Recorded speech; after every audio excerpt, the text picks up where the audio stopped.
तो आइए मैं आपको अपने आत्मज्ञान की कहानी सुनाता हूँ।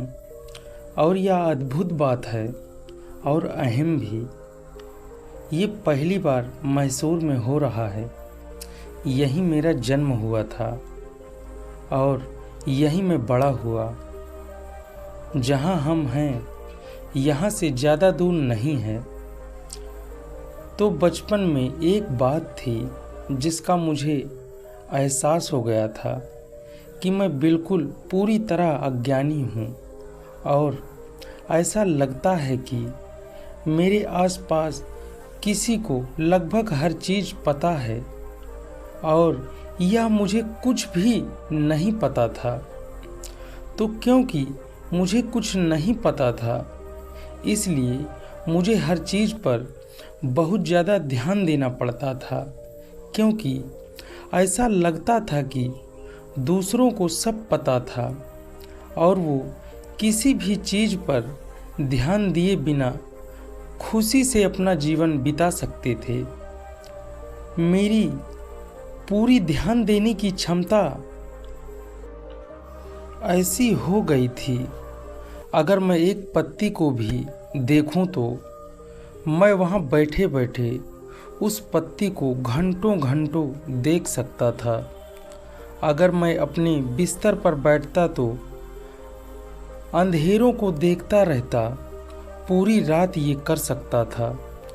तो ये ध्यान मेरे आसपास की चीज़ के बीच एक अलग तरह की भागीदारी और संवाद लेके आ गया। चाहे वो जीवित हो या निर्जीव, पर बाकी सब लोग ऐसा लगता था कि वह सब जानते हैं, अपना जीवन व्यस्त और मस्त होकर जी रहे हैं। पर मैं बस हर चीज़, छोटी चीज़ को लगातार घूर रहा था। और तब मैंने देखा कि और मुझे एहसास हुआ कि इनको कुछ भी नहीं लगता था। बस इतना था कि उनकी अपनी धारणा और विश्वास थे जिनसे वो खुश थे, या तो उनके खुद के थे या किसी और के द्वारा सौंपे गए थे।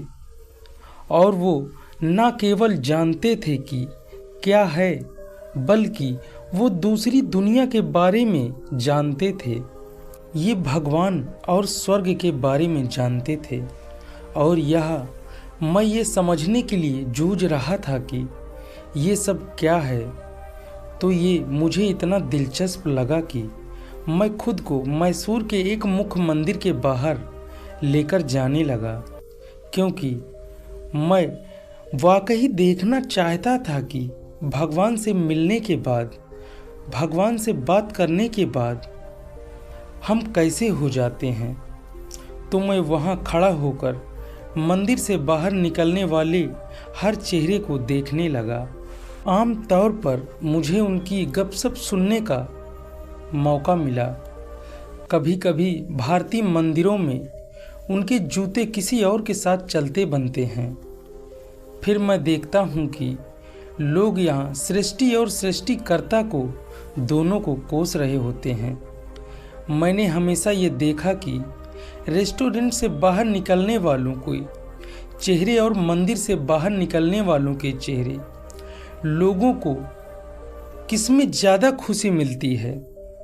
भगवान वर्सेस मुझे यह बात समझ में नहीं आती थी कि इसलिए मैं धीरे धीरे अपनी आसपास की हर चीज़ को, हर इंसान को लेकर ज़्यादा संकीर्ण होता चला गया। सामाजिक संरचना और राजनीतिक व्यवस्थाओं में विश्वास, यहाँ तक कि वैज्ञानिक सिद्धांतों पर विश्वास करने लगा था। उनमें से कोई भी मेरे जीवन के अनुभव से मेल नहीं खाती थी। और मैं एक दिन चंडी हिल की ओर चल पड़ा। ये जगह जरूर देखनी चाहिए। और मैसूर में एक परंपरा है, अगर आपको कुछ करना है तो आप चंडी हिल जाते हैं। अगर आपके पास करने के लिए कुछ भी नहीं है तो आप भी चंडी हिल जाते हैं। अगर आप प्यार में पड़ गए हैं तो आप चंडी हिल जाते हैं। अगर आप प्रेम प्रसंग टूट गया है आपका तो आप चंडी हिल जाते हैं। अगर आप चंडी हिल जाते हैं तो और मेरा दिल टूट गया था। मेरे पास करने के लिए कुछ नहीं था, इसलिए मैं चंडी हिल की ओर जाने लगा। वहाँ पर जाकर मैं एक चट्टान पर बैठ गया। मैंने जीवन के उस पल तक मैं सोचता था कि यहाँ मैं हूँ और वो कोई और है, पर पहली बार मुझे नहीं लगा था कि कोई और कौन सा वाला है। मैं हूँ और वह कौन है पता नहीं। अचानक जो मैं था वो हर जगह फैला हुआ था। मैं जिस चट्टान पे बैठा हुआ था, जिस हवा में सांस ले रहा था, मेरे चारों ओर का माहौल हर चीज में विस्फोट कर गया। और यह सुनने में बिल्कुल पागलपन जैसा लगता है। मुझे लगा कि 10-15 मिनट तक चला ये सब, लेकिन अपनी समान चेतना में जब मैं वापस आया तो मुझे ये पता चला कि 4.5 घंटे मैं यहीं बैठा रहा, पूरे होश में, आंखें खुली हुई। पर मेरा अनुभव में समय बिल्कुल पलट गया। बड़े होने के बाद पहली बार मेरे जीवन में मेरी आंखों से आंसू बहे थे और मैं बिल्कुल शांत और खुश रहा। मैं ऐसी कोई परेशानी मुझे नहीं थी, लेकिन यहाँ पर मैं बिल्कुल अलग ही तरह के परम आनंद में डूबा हुआ था। मेरे शरीर की एक एक कोशिका पर परम आनंद फूट रहा था। जब मैं अपना सिर हिलाया और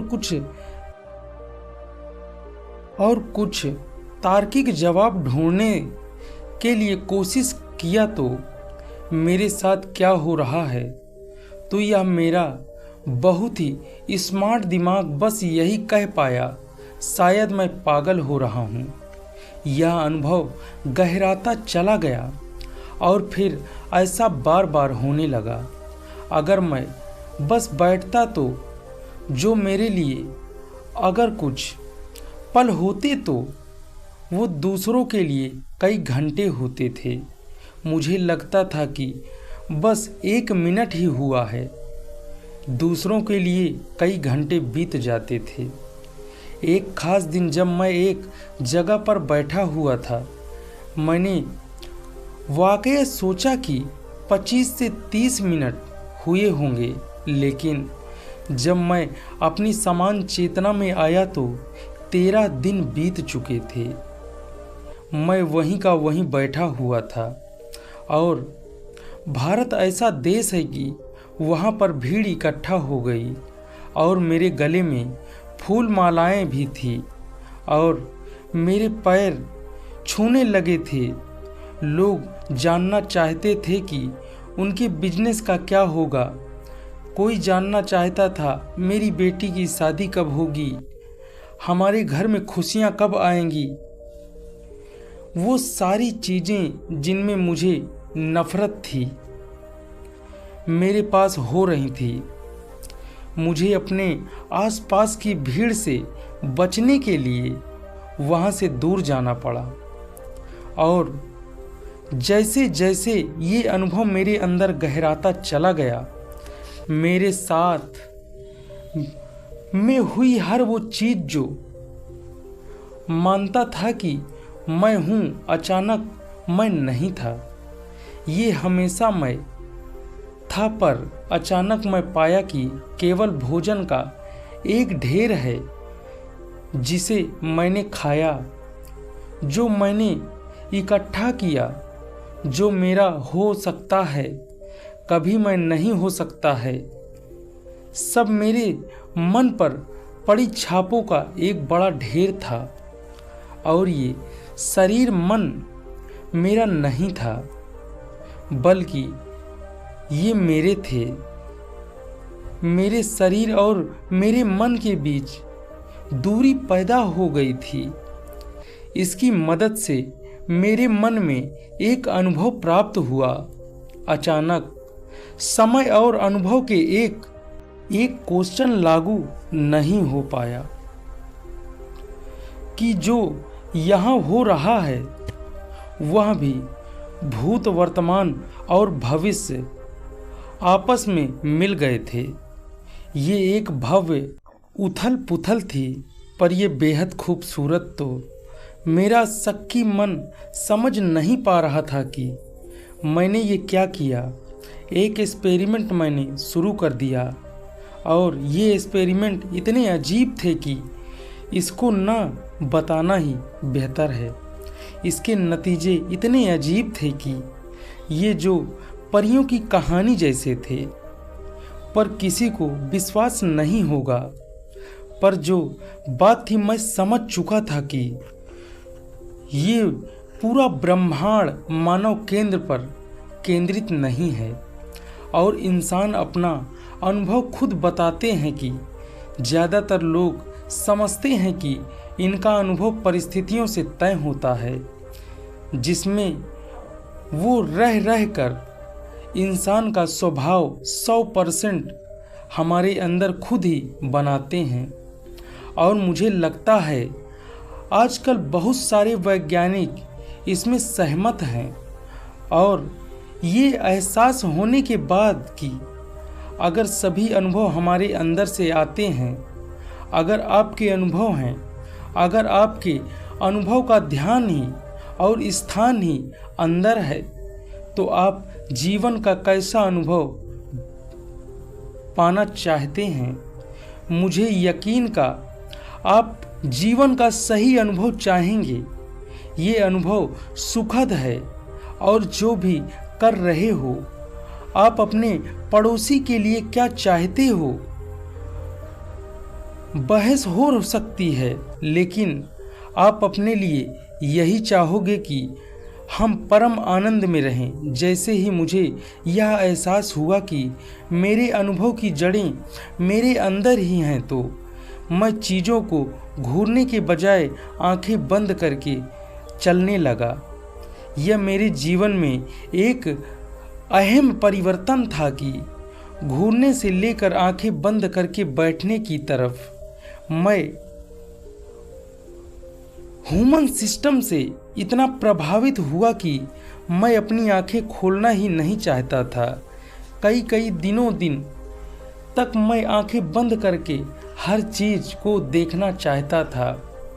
पर मुझे एक ऐसी चीज़ एहसास हुई, अगर मैं एक रोटी का टुकड़ा लूं और उसे सिस्टम में डालूं तो रोटी का टुकड़ा कुछ ही घंटों में मेरा शरीर बन जाता। फिर मैं इस मैं के रूप में अनुभव करता हूँ। ये तो प्रक्रिया जिसमें इसके प्रति जागरूक हो गया। मैंने देखा कि सृष्टि के स्रोत, शरीर को बनाने वाला, इसका निर्माण करता इसके अंदर ही है। जब मैंने यह देखा और तब मैं यह देख सकता था कि हाँ, कि मैं अपने दिमाग को 24 घंटे में बिल्कुल नया रूप दे सकता हूँ। मैं खुद को सामाजिक एवं पारिवारिक परिस्थितियों के अपने अंदर में जेनेटिक गुणों को भी परे ले जा सकता हूँ। मैं देख सकता था कि अपनी हर एक चीज़ बदल सकता हूँ और 24 घंटे में बिल्कुल अलग व्यक्ति बन सकता हूँ। मैं एक संचेत आदमी की तरह था जो एक अलग चीज़ आजमा रहा था। एक दिन की बात है, मैंने हॉकी के एक खेल में और मेरे बाएं पैर में फ्रैक्चर हो गया और मैं वहां जाकर बैठ गया। मुझे बहुत तेज़ दर्द हो रहा था और तब तक मैं एक अस्थमा का पुराना रोगी बन चुका था और मुझे अस्थमा का बहुत गंभीर दौरा पड़ा और वो दर्द और मुझे सांस लेने में बहुत ज़्यादा परेशानी होने लगी। उस समय मुझे ऐसा लगा कि अगर इस शरीर को बनाने वाला इसके अंदर है तो ऐसा क्यों है कि मैं इसके अंदर से ठीक नहीं कर सकता। और मैं दृढ़ संकल्प के साथ बैठ गया। और ये सच है कि ये अपने आप ठीक हो जाना चाहिए, नहीं तो मैं बिल्कुल गलत मार्ग पर हूँ। मैं लगातार कुछ समय तक अपनी आंखें बंद करके बैठा रहा। जब मैंने अपनी आंखें खोली तो मेरा अस्थमा हमेशा हमेशा के लिए जा चुका था और सबसे बढ़कर मेरा पैर और दोनों जोड़ों का दर्द सब खत्म हो गया था। 1 घंटे से थोड़े ज़्यादा समय में इस अनुभव से हौसला पाकर मैंने ऐसे तरीके और सिस्टम बनाने शुरू किए जिनकी मदद से इंसान बुद्धि और उस क्षमता तक पहुंच सकता है जो तुम्हारे अंदर है। एक रोटी के टुकड़े को इंसान में बदल देती है। ये बुद्धि और इंसानी सिस्टम की एक क्षमता जो केवल विचार प्रक्रिया सीमित नहीं है, हर इंसान में मौजूद है, बस दुर्भाग्य से इसका इस्तेमाल नहीं हो पाता। और इसे ऐसे सिस्टम बनाने लगे कि जिसका लोग इसका इस्तेमाल कर सकें। इतनी खुशहाली की इन तकनीकों और तरीकों की मदद से आप अपनी भीतरी आयामों को मन चाहा जी सकते हैं और वो लोग जिसका इस्तेमाल कर रहे हैं इस रात का आनंद ले रहे हैं। पर इसका महत्वपूर्ण पहलू ये है कि इतने ऊंचे स्तर की बुद्धि और क्षमता शरीर के हर मिलीमीटर में, शरीर के हर बिंदु में मौजूद है, न कि केवल विचार प्रक्रिया एवं मानव समाजों में इसका इस्तेमाल बिल्कुल नहीं किया है। ऐसा करने के तरीके और जो इस प्रक्रिया से गुजरा और देखा है, वह कौन सी चीज़ है जो तय करती है कि क्या हूँ और क्या है और क्या मैं हूँ। मैं एक रोटी के टुकड़े को लेकर उसे खुद में बदलने की क्षमता रखता हूँ। अगर मैं शरीर को देखता हूँ तो मुझे बस धरती का उधार लिया हुआ टुकड़ा या अनुभव अलग क्यों है। तब मैंने पाया सिर्फ अनुभूतियाँ सेंसस के दायरे से तय होता है कि क्या मैं हूँ कि नहीं हूँ। वह सेंसेशन महसूस नहीं हो पा रहा था। मैं नहीं हूँ। जब मैंने यह देखा, बहुत करीब से देखा, यह मेरे जीवन का वह दौर था जब मैं हर समय अपनी आंखें बंद करके रहता था और यह महसूस किया सेंसेशन के दायरे को खींचा और बढ़ाया जा सकता है। जब जितना अभी जो है उससे छोटा किया जा सकता है, यह संभव है। आप यहाँ बैठे रहें और कुछ भी महसूस ना करें जो अभी यहाँ हो रहा है। हद तक ये नींद में होता है और आप यहाँ बैठकर इस पूरे हाल तक सेंसेशन के दायरे को बढ़ाकर देख सकते हैं और जो कुछ भी सेंसेशन के दायरे से अंदर होता है, आप हमेशा खुद के रूप में अनुभव करेंगे। जैसे एक गिलास पानी है और ये मैं नहीं हूँ। मैं ये बिल्कुल साफ अपनी सेंसेशन के दायरे में शामिल कर लिया। तो अगर आप अपनी सेंसेशन के दायरे को बाहर फेंक कर बिस्तर दे दें, आप यहाँ बैठकर पूरे हाल के इंसान को खुद के रूप में महसूस कर सकते हैं। आप इसे और बढ़ाकर पूरे ब्रह्मांड का अनुभव कर सकते हैं। जैसे आप अपने शरीर का अनुभव करते हैं, एक समावेश की भावना अगर ये आप में आ जाए, अगर ये मेरे अंदर आ गई, अचानक मुझे एहसास हुआ कि प्यार में रहना कोई सिखाने जाने वाली चीज़ नहीं है, करुणा में रहना कोई आइडिया नहीं है, दूसरों की भावनाओं को समझना और कोई गहरा सिद्धांत नहीं, इंसान को ऐसा ही बनाया गया है। अगर सीमित चीज़ों को जो कि वो नहीं है, अपनी पहचान की चेतना को सीमित ना कर लें, तो आप ऐसी चीज़ों से अपनी पहचान न जोड़ें जिन्हें आप समय के साथ इकट्ठा किया है, जिसमें आपका शरीर और आपका मन सम्मिलित है। तो हर इंसान इसमें, ये तो बाहरी परिस्थितियों से हम अलग अलग अर्थ निकालते हैं, पर भीतरी परिस्थितियों का हम सामर्थ्य रखते हैं कि जब भीतरी दुनिया की बात आती है, कोई भी इंसान दूसरों से काबिल नहीं होता। बाहरी परिस्थितियों में हम सबकी काबिलियत अलग अलग होती है। अगर ये समावेश की भावना मानव जीवन में आ जाए, अगर आप यहाँ बैठकर अपने आसपास के लोगों को खुद के रूप में अनुभव कर पाएं, तो मुझे नहीं लगता ये आपको सिखानी पड़ेगी। मुझे नहीं लगता मुझे आपको प्रेम सिखाना पड़ेगा। मुझे नहीं लगता आपको परवाह करना सिखाना पड़ेगा, लेकिन इसकी देखभाल करना बहुत ही स्वाभाविक है। ये अस्तित्व की प्राकृतिक में बहुत ही गहराई से समाया हुआ है, जो ये बहुत ज़रूरी है कि समावेश की भावना मानवता को हुए। तो यही मेरा जीवन, मेरा काम और मेरा प्रयास बन गया। ऐसे तरीके विकसित करना जैसे मेरा काम बन गया कि मेरा समावेश अनुभव कर सकें।